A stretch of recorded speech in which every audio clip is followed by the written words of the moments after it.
बिस्मिल्लाहिर्रहमानिर्रहीम, अस्सलाम वालेकुम। आप देख रहे हैं प्रोग्राम न्यूज़ फीड। मैं हूं मुर्तज़ा डार। मुल्क की सियासी सूरत हाल के हवाले से बात करेंगे और ख़ासकर बात करें पंजाब की, तो इस वक्त तमाम नज़रें वज़ीर आला पंजाब के मनसब पर लगी हैं कि कौन है इस वक्त जो नया वज़ीर आला पंजाब होगा। हमजा शहबाज होंगे या परवेज़ इलाही होंगे। जोड़ तोड़ का सिलसिला जारी है, हॉर्स ट्रेडिंग के इल्ज़ामात जारी हैं। पाकिस्तान तहरीक इंसाफ बरसरे पेकार है। आज भी एहतजाज की कॉल दी गई है और चेयरमैन पाकिस्तान तहरीक इंसाफ इमरान खान आज रात जलसा आम से उन्होंने खिताब भी जो है वो करना है, ये आप जानते हैं। आज इसको भी मौजूद बहस लेकर आएंगे, लिबर्टी में वो मौजूद होंगे। साथ ही साथ हम ये भी जानने की कोशिश करेंगे चेयरमैन नैब की जो है वो अपॉइंटमेंट, उनका नया नाम जो भी चेयरमैन नैब होगा वो हमारे सामने है। आफ्ताब सुल्तान उनका नाम है। इसको भी आज डिस्कस करेंगे और ये भी जानने की कोशिश करेंगे कि इनके नाम पे पाकिस्तान तहरीक इंसाफ को क्या एतराज़ात हैं। उनका कहना यह है कि इनका जिनका नाम लिया गया ये ख़ुद नामजद हैं चेयरमैन नैब के अहदे के लिए, तो अब इनको सामने रखा गया है, लाया गया है, लेकिन इनके ऊपर माली खुर्दबुर के इल्ज़ामात नैब के अंदर ही लगे थे। नवाज शरीफ के करीबी साथी हैं, उसको भी आज हम डिस्कस करेंगे। गुफ्तगू का बाकायदा आगाज़ करते हैं। प्रोग्राम में मुझे ज्वाइन करिए अंबर रहीम साहिबा। वेलकम टू द शो अंबर साहिबा। अंबर साहिबा इज़ एन एनालिस्ट, जर्नलिस्ट। अंबर साहिबा, ये फरमाइएगा कि इस वक्त जिस किस्म के हालात हैं और सीएम शिप के लिए जो है एक रेस है जो लगी है और हर किस्म का जोड़ तोड़ किया जा रहा है, जो कुछ हुआ पंजाब के इलेक्शंस में, जो नताइज आए उसके बाद आपको लगता है कि अभी भी मौजूदा हुकूमत की जो कोशिशें जारी हैं वो उसको फ़ायदा दे पाएंगी? देखिए, पाकिस्तानी सियासत में आप पेश गोई नहीं कर सकते। आपको याद होगा जब वोट ऑफ नो कॉन्फ्रेंस जिस दिन फाइल होना था तो उस वक्त भी पाकिस्तान तहरीक इंसाफ का कहना एक था, बार बार कहा जा रहा था और कई सहाफ़ी भी कह रहे थे कि एक सरप्राइज राइज होगा। और सरप्राइज ये था कि आइन की पामाली की गई थी जब असेंबलियाँ तहलील की गई थी, जिसके बाद ज़ाहिर सुप्रीम कोर्ट का फैसला भी उस पर आया था। तो ये एक सरप्राइज था। फिर हमने ये देखा कि जिस तरह से जब परवेज़ उस्मान बुज़ार साहब का इस्तीफ़ा आया और ये हमजा शहबाज साहब को भी इलेक्ट करने की कोशिश की जा रही थी, तो कितनी रुकावटें डाली थी पाकिस्तान तहरीक इंसाफ ने। इस वक्त जाहिर है जो आईनी असूली हक जो बनता है वो परवेज़ इलाही साहब का बनता है, क्योंकि नंबर्स उनके ज़्यादा हैं, इसमें कोई शक नहीं है। लेकिन अब हम नज़र जो आ रहा है, साफ जाहिर नज़र आ रहा है कि अब the shoe is on the other foot, यानी कि अब अगर हरबे इस्तेमाल कर रही है तो वो पाकिस्तान मुस्लिम लीग नवाज कर रही है। इसकी वजह क्या है? इसकी वजह यह है कि सियासत में अब बहुत मैक्सिमलिस्ट यानी कि इंतहा की का मौक़िफ़ अपनाया जा रहा है। अगर उसूल और आइन और कानून की बात की जाए तो दोनों तरफ, चाहे पाकिस्तान तहरीक इंसाफ हो चाहे पाकिस्तान मुस्लिम लीग नवाज हो, दोनों तरफ तो उसूल मेरे ख्याल में दामन उसका छोड़ दिया है। तो जहां एक तरफ उनको लगता है कि आप ये तवक्को नहीं कर सकते कि अगर एक इसमें फरीक जो है वो उसूल पर या कानून या आइन की बुनियाद पर नहीं आगे बढ़ता, तो आप दूसरे से तवक्को नहीं करते। लेकिन उसका नुकसान ये जो आपको इख्तियार की जंग नज़र आ रही है, और पंजाब आपको मालूम है बहुत अहम है। वफाकी हुकूमत जो मौजूदा है, जो शहबाज शरीफ लेड नेशनल यूनिटी गवर्नमेंट है, उनके लिए भी, और इमरान खान साहब और पाकिस्तान तहरीक इंसाफ के लिए के भी, और काफ लीग के लिए भी। तो ये सियासी फ़ायदा इख्तियार की जंग, इससे पंजाब की आवाम को नुकसान हो रहा है और पाकिस्तान की आवाम को नुकसान हो रहा है। क्योंकि लेकिन नंबर एक चीज़ बताइएगा, जिसमें पाकिस्तानी जी एक चीज़ ये बताइएगा कि अब जो आप फरमा रही हैं, इसी को हम अगर सामने रखें तो इसका दूसरा एक मतलब ये निकलता है कि जिस तरह आपने फरमाया कि हक बनता है परवेज़ इलाही का, अवाम जो पंजाब की है उसने इसको जाहिर कर दिया। जो रिज़ल्ट आया वोटों की सूरत में वो भी हम सबके सामने है, जितना टर्न आउट हुआ वो भी हमारे सामने है। आई मीन मुझे उसमें ज़्यादा नहीं जाना चाहिए, लेकिन क्वेश्चन रिमेंस कि अगर जो कि पीटीआई वाले कह रहे हैं कि मौजूदा हुकूमत जोड़ तोड़ कर रही है, यानी कि वो कुछ बंदे तोड़े, कभी कोई 3 का नाम लेता है, कभी 2 का नाम लेता है, कभी 1 का नाम लेता है, कभी एक बंदा उनका तुर्की पहुंच जाता है। ये जो हॉर्स ट्रेडिंग जारी है, इस हॉर्स ट्रेडिंग को रोकना वक्त की अशद ज़रूरत है, लेकिन वो रुक नहीं रहा, ये भी हम जानते हैं। क्वेश्चन रिमेन्स कि क्या इस तरह कुछ अरसे के लिए ये गवर्नमेंट पंजाब में अपना सीएम बिठा के मामलात अपने फेवर में करा लेगी, उसको एक्चुअली फ़ायदा होगा, क्योंकि अवाम ने तो कुछ और रिजल्ट दिया अभी। जी देखिए, जहाँ तक अवाम की बात है, और हमें पता है कि इस वक्त नंबर्स जो हैं वो परवेज़ इलाही और पाकिस्तान तहरीक इंसाफ के इस वक्त फेवर में हैं, इसमें कोई शक नहीं है। हमें ये भी नज़र आ रहा है कि एक आपको, मैं ये नहीं कहूँगी इससे नुमाइंदगी करता है पूरे पाकिस्तान की, लेकिन पब्लिक मूड नज़र आ रहा है। पंजाब जो बहुत अहम है, और जो तमाम सीटें थी वो पंजाब के ब्रेड्थ में फैली हुई थी, आपको नज़र आ रहा था। शेखपुरा हो, चाहे जनूबी पंजाब हो, तो आपको एक सेंस तो मिल जाता है कि इस वक्त पब्लिक मूड क्या है। पब्लिक मूड तो यही है ना कि पाकिस्तान मुस्लिम लीग नवाज ने कुछ वादे किए थे। उन्होंने वादा किया था कि वो लोगों की हालात बेहतर करेगी। आप उसको मजबूरी कह सकते हैं, IMF के मुआहदे पर उनको पूरा अमल दरामद करने की मजबूरी कह सकते हैं, ये भी कह सकते हैं। और इसमें ये भी बिल्कुल दुरुस्त है कि जब इमरान खान साहब जब वजीर आजम थे और पेट्रोल की सब्सिडी उन्होंने विड्रॉ की और फिर अपना जो एक बैनुल अक़वामी मुआहदा तोड़ा, वो बहुत महंगा पड़ गया। और वो उस वक्त भी जो माहिर मईशत थे वो बात कर रहे थे कि ये इंतहाई गैर जिम्मेदाराना है। इससे बालातर हम कह सकते हैं कि जो पाकिस्तान मुस्लिम लीग नवाज ने वादा किया था कि वोट को इज्जत दो होगा और वो आवाम के लिए हालात बेहतर करेंगे। और जो नोटों के हवाले से जो बातचीत मरियम नवाज साहिबा करी थी, तो ये तीन चीजें हैं, फैक्टर्स हैं, जिससे नजर आ रहा था कि पाकिस्तान मुस्लिम लीग नवाज का वोटर था वो मुतहरक नहीं था। और अवाम ने जहां इमरान खान साहब ने कामयाबी से एक मुहिम चलाई, उसको ज्यादा पजीराई भी मिली। लेकिन मेरा जो मौकफ है, मैंने भी यही कहा ना कि अखलाकी और आईनी हक जो बनता है वो परवेज इलाही का बनता है। लेकिन दूसरी तरफ आप ये भी देखें कि इस वक्त जो इक़्तिदार की जंग है, इसमें कोई भी किसी के भी आप कह सकते हैं कि साफ हाथ नहीं है। क्योंकि पाकिस्तान तहरीक इंसाफ ने भी बहुत सारी रुकावटें डालने की कोशिश की जब आईनी तरीके से हुकूमत को गिराने की कोशिश की। जहाँ तक हॉर्स ट्रेडिंग की बात है, इसमें इल्ज़ामात तो आ रहे हैं, कुछ सच भी हो सकते हैं, मैं नहीं कह सकती। इस ज़ाहिर है एक अगर एक प्रोब हो, तहकीकात हो, पार्लिमानी हो, जिस शक्ल की भी हो, लेकिन उसी से हम उसका तयन कर सकते हैं। सबूत के बगैर मैं नहीं कह सकती। इस वक्त मुझे पता है कि ये अदालती कटहरे में भी इसमें लेकर गए हैं पाकिस्तान तहरीक इंसाफ। लेकिन अहम बात यह है कि इस वक्त क्योंकि जो हम कह सकते हैं कि एक तरफ दोनों तरफ असूल का फुकदान नजर आ रहा है और कोई एक पार्टी पीछे नहीं रुकेगी। There is not one party that will now let go. इसलिए क्योंकि पंजाब बहुत अहम है, आपको भी पता है, मुझे भी पता है। और किस वजह से अहम है? वफाकी हुकूमत की बका के लिए। और दूसरा जाहिर है एक तरफ जो आप कह सकते हैं एंटी करप्शन का जो इदारा है पंजाब का, वो भी कुछ केसेस परस्यू कर रहा है। उस तरफ इमरान खान साहब भी इंतकामी सियासत का नारा लगा चुके हैं कि वो अपनी काली किताब में नोट कर रहे हैं कि किस किस ने उनके खिलाफ काम किया। तो इस वक्त सियासत जो है उसके हालात बहुत बुरे हैं और नुकसान पाकिस्तानी अवाम को ठीक है। आप मेरे साथ रहिएगा, अभी आप मेरे साथ रहें, इस पे मजीद गुफ्तगू करते हैं। इम्तियाज़ आलम साहब हमें ज्वाइन करें, सीनियर एनालिस्ट हैं। वेलकम टू द शो इम्तियाज़ साहब। सर ये बताइए कि हॉर्स ट्रेडिंग आपकी दानिश समझ के मुताबिक, एनालिसिस के मुताबिक पंजाब में इस वक्त हो रही है? अगर हो रही है तो कौन कर रहा है?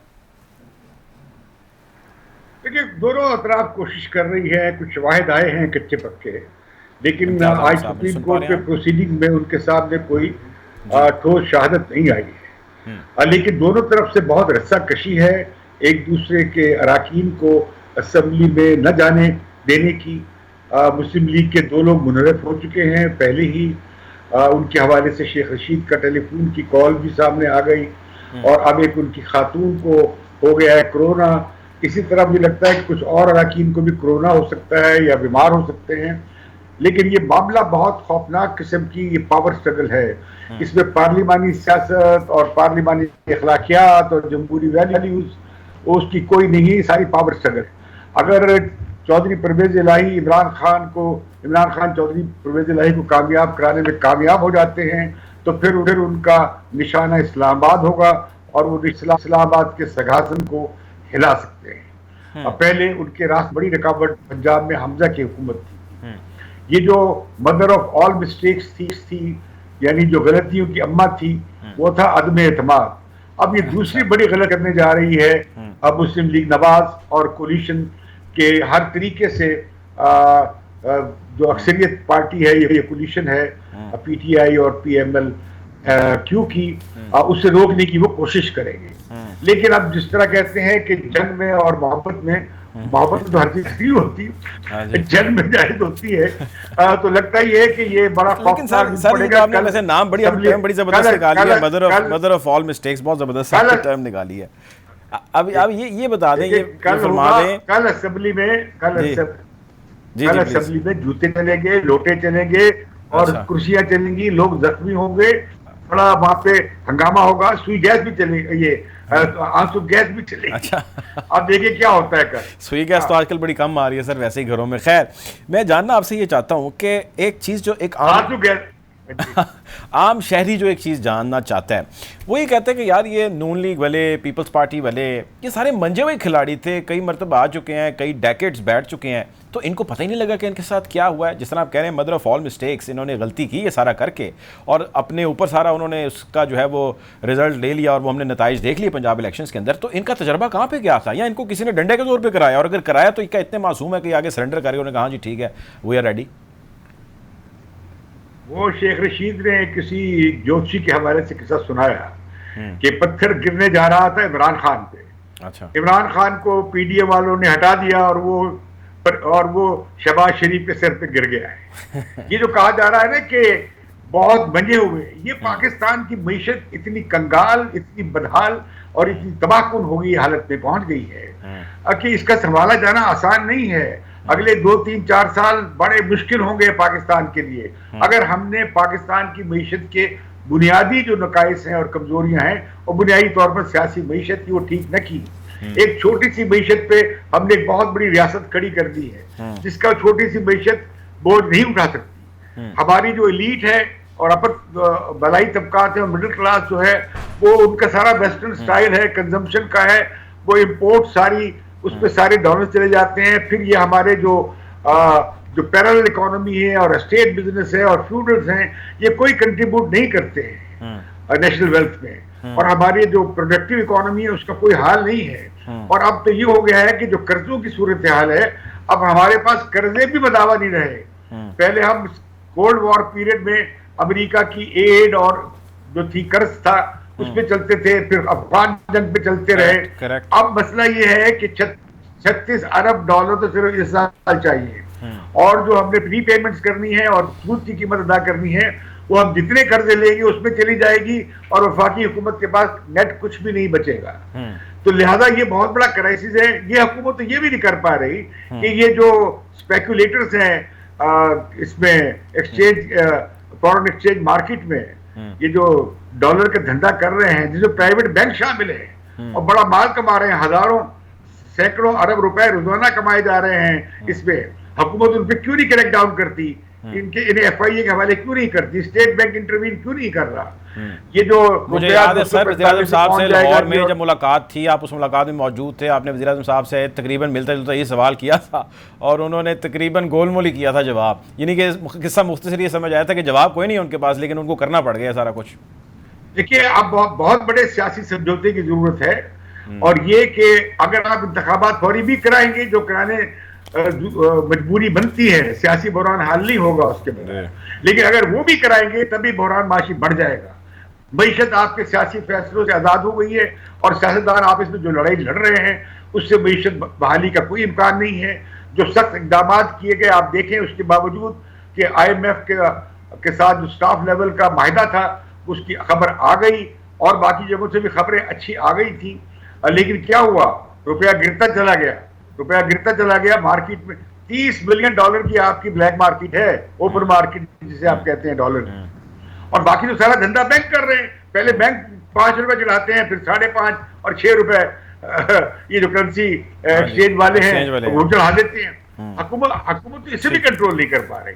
तो मैं कह रहा हूँ उसकी क्या वजह क्या है, उसकी वजह ये जो पंजाब के जो रिजल्ट आए हैं, अब ये जो सियासत जो है वो टकराव में है, और इमरान खान की सियासत तो खास तौर पे सियासत में है क्योंकि ये तो अब स्टेटस को कर रहे हैं। पीडीएम और हुकूमत है। इमरान खान की सियासत पे सर बात करते हैं, एक ब्रेक का कहा जा रहा है, एक ब्रेक पे जाते हैं, ब्रेक से वापस आते हैं और इमरान खान की सियासत जो है डिस्कस करते हैं, जो पंजाब में हुआ है तो क्यों हुआ है और अब क्या हो सकता है। Take a break.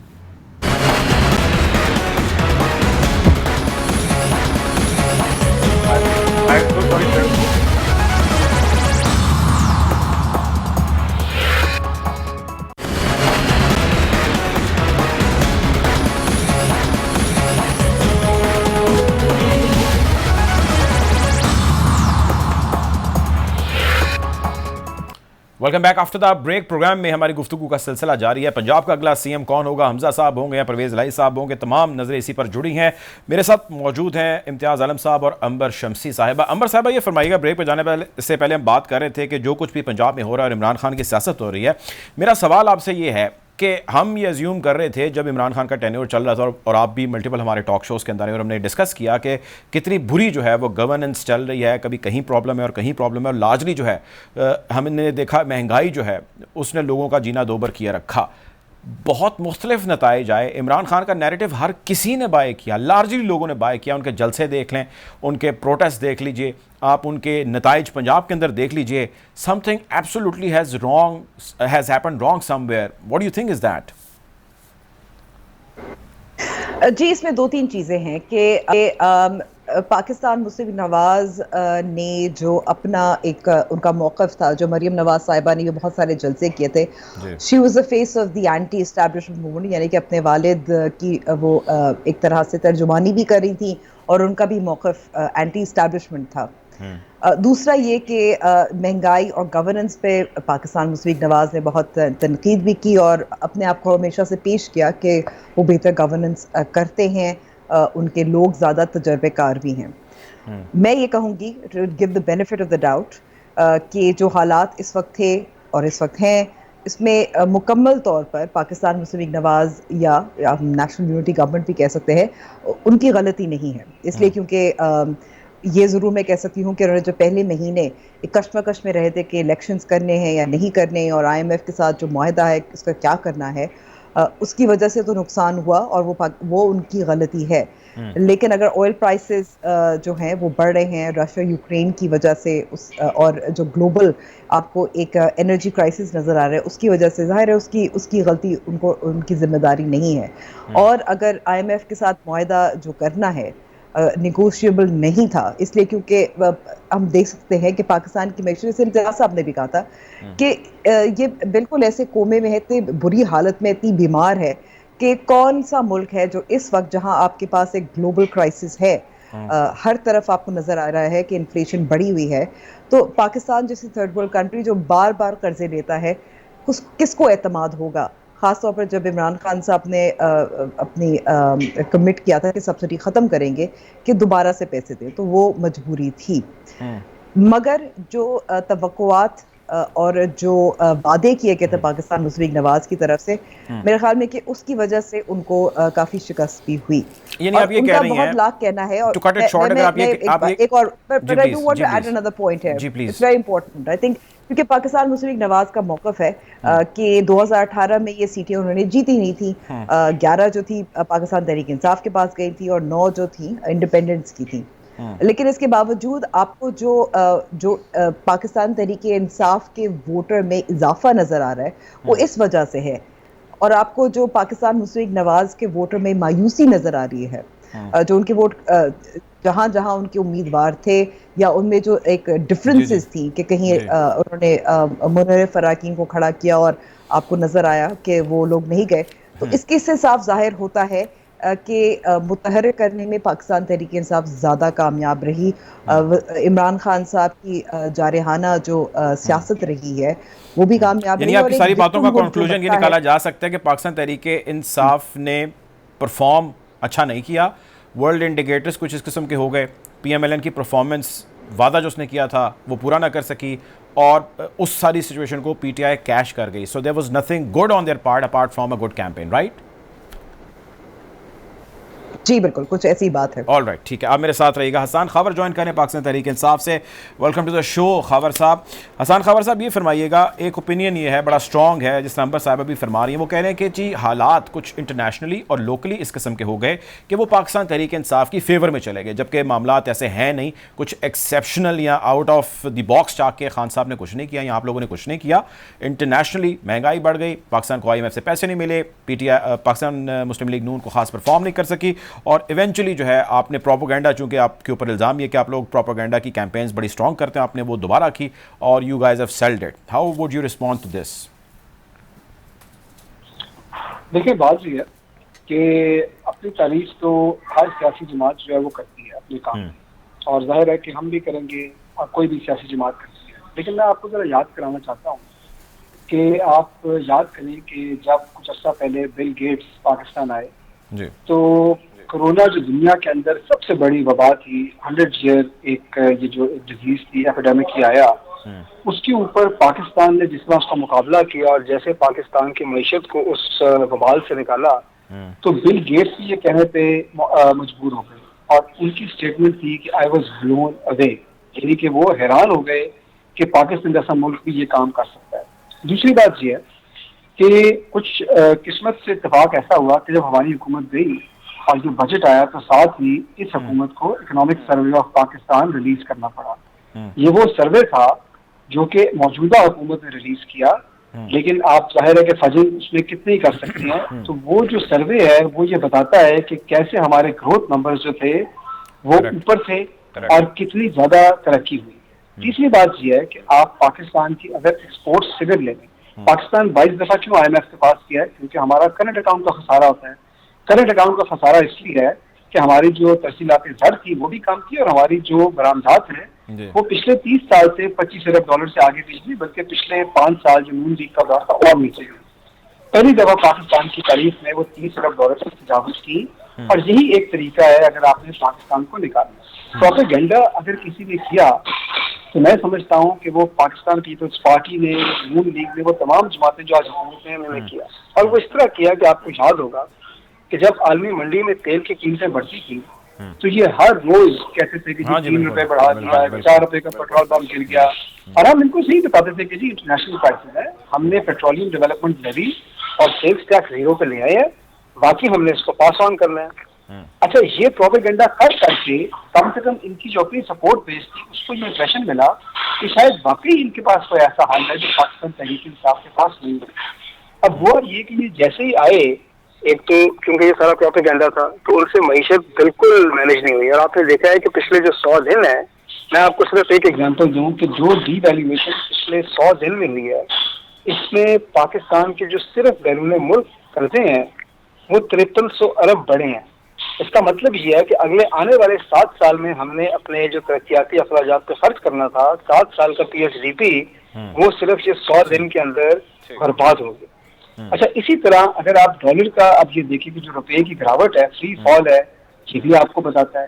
बाकी सब जगह भी इनका था और सबसे बड़ा इनका मसला कहते हैं आपने IMF के साथ जो वायदे करके तोड़ दिए वो तो आपने बारूदी सुरंगें थी, मईशत की बारूदी सुरंगें जो आपने बिछा दी हैं और अब they are left with no other option but to go और इसलिए उनको मुश्किल फैसले और बड़े फैसले करने पड़े हैं। अच्छा देखिए, दो तरह इनकी ना दो बयान है। कुछ लोग ये कहते थे कि हमने IMF से मुआहदा करके तोड़ दिया और कुछ इनके लीडर ये कहते थे कि ये इमरान खान साहब का किया हुआ मुआहदा है जिस पे आज अमल दरामद हो रहा है। मेरा सवाल ये है दोनों पे कि अगर ये हमारा किया हुआ मुआहदा था और आपने अमल दरामद करवाना था तो फिर आप आए क्यों? आप क्या हमारे मुआहदे में अमल दरामद करवाने आप आए? कहते हैं हम रियासत बचाने आए थे, ये तो मुल्क और खराब हालात की तरफ बढ़ा रहे थे। तो क्या आज रियासत बची हुई है? जब आज ओपन मार्केट में रुपया डॉलर जो है 250 रुपए पे चला गया तो क्या आज रियासत बची हुई है?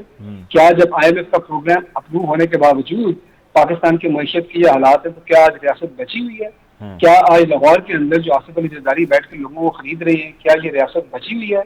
क्या नवाज शरीफ के शरीक मुलजिम को जब चेयरमैन नैब लगाते हैं क्या रियासत बची हुई है?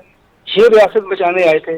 देखें, ये 17 जुलाई को जो हुआ है मेरे ख्याल में ये इनके लिए भी आई ओपनर होना चाहिए, क्योंकि उनको पंजाब, पूरे पंजाब ने इवन जो एरियाज इनके स्ट्रॉन्ग होल्ड थे इनको रिजेक्ट किया और ये मेरे ख्याल में इनकी अपनी लम्हा फिक्री है और अगर ये ना समझे तो फिर जाहिर है आगे ना समझे तो फिर जाहिर है आगे मसला होगा। बहुत शुक्रिया जी हसान खावर साहब हमें ज्वाइन करें पाकिस्तान तहरीक इंसाफ से। इम्तियाज़ आलम साहब, सर मैं चाहता हूँ कि आप ना इसका ज़रा एक तफसीली आंसर दें जो मैं आपसे सवाल करने लगूँ, क्योंकि ये लोग ना मसले का हल चाहते हैं। मेरा सवाल आपसे ये है कि आपने माशाल्लाह कई हुकूमतें आती और जाती भी देखी और आप सियासतदानों को समझते भी हैं।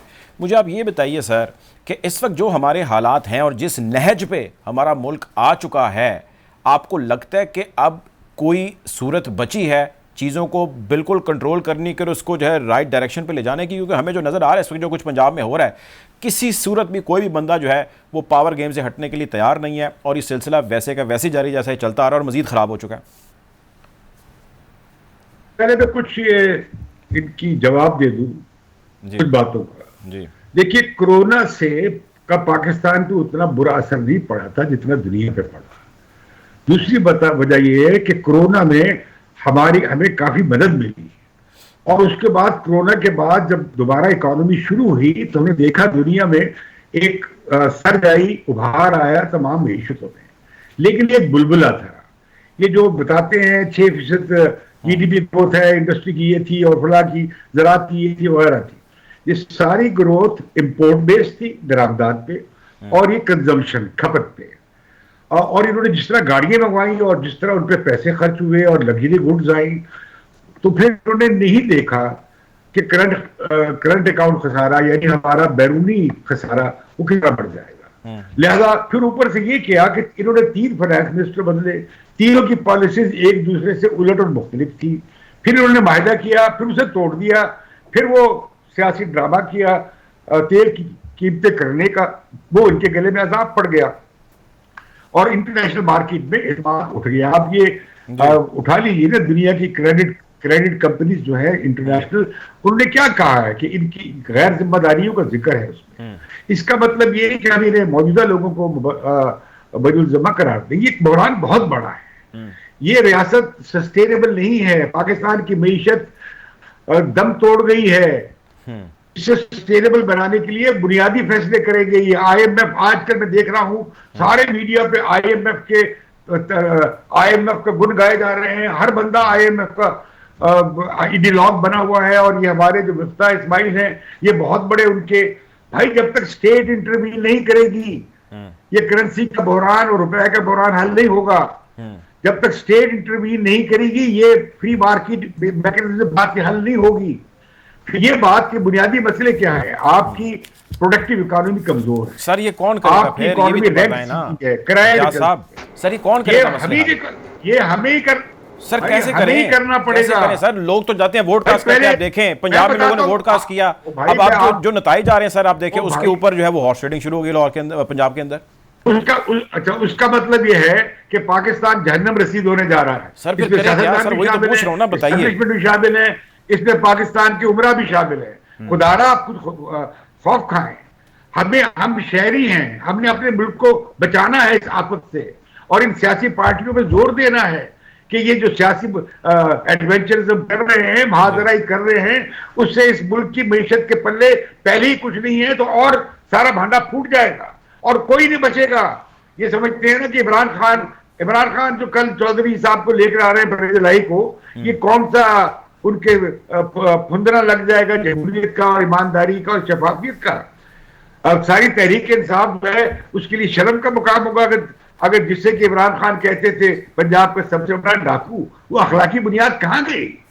तो मैं समझता हूँ कि ये जो आप छोड़े, मैं समझता हूँ कि एक बड़े सियासी हल की जरूरत है और मईशत के मामलात पे बुनियादी इत्तफाक की जरूरत है। और जो बुनियादी जो हमारे यहाँ मसाइल हैं इकोनॉमी के, जो IMF बयान नहीं करता, वो तो कहता है जी आप बजट खजाना पूरा करो, आप करंट अकाउंट ठीक करो, अपने रेवेन्यूज बढ़ाओ, लोगों पे दबाव डालो। ठीक है, अच्छा। और इकोनॉमी वो कहते हैं, वो कह रहे हैं जनाब पिछले फाइनेंस मिनिस्टर हीटअप हो गई। यार 6% पे पाकिस्तानी इकोनॉमी हीटअप होगी, कैसी बातें करते हैं? ठीक है। मसला ये है कि हमारा मसला ये है कि यूं ही हमारी ग्रोथ बढ़ती है और हमारी इकोनॉमी जो है, हमारे खसारे बढ़ जाते हैं और फिर हम तरक्की को रोकने की कोशिश करते हैं। इस चक्कर में फंस गए हैं, इससे निकलने की जरूरत है। ये जो हमारा कर्जों पे निसार है, ये जो हमारा दस्त नगरी है, ये जो हमारी इतनी ह्यूज हमने गैर पैदावारी रियासत अपने यहाँ पे मुसल्लत की है, इसे कट डाउन करने की जरूरत है। ये जो रिच जो कैप्चर है, एलीट कैप्चर जो है, इसे खत्म करना पड़ेगा। ज़राअत पे टैक्स लगाना पड़ेगा। 4000 रुपए की डेफिनेटली तमाम स्टेक होल्डर्स को जो है वो बैठना होगा, नेशनल कंसेंसस करना होगा और तमाम मसाइल को बैठ के एक टेबल पे हल करना होगा। नहीं तो जो कुछ भी हो रहा है ये चीज़ें दुरुस्त समत में नहीं बढ़नी पाकिस्तान के लिए। ये कहना था इम्तियाज़ आलम साहब का। बहुत शुक्रिया। प्रोग्राम का वक्त ख़त्म हो जाता है, आपने हमें ज्वाइन किया। अंबर शमसी साहिबा, बहुत शुक्रिया, आपने वक्त निकाला, हमें ज्वाइन किया। आप दोनों मेहमानों का बहुत शुक्रिया। हसान खावा साहब, आपका भी बहुत शुक्रिया। इंशाल्लाह आपको हालात हाज़रा से यूं ही आगाह करें और कल खुसूसी नशरियात कैपिटल TV की होगी जिसमें आपको बताएंगे जो कुछ भी होगा ऐवान में पंजाब के नए वज़ीर आला के लिए, उसके इंतखाब के लिए। बहरहाल अपना ख्याल रखें, दुआ में याद रखें। अल्लाह हाफ़िज़।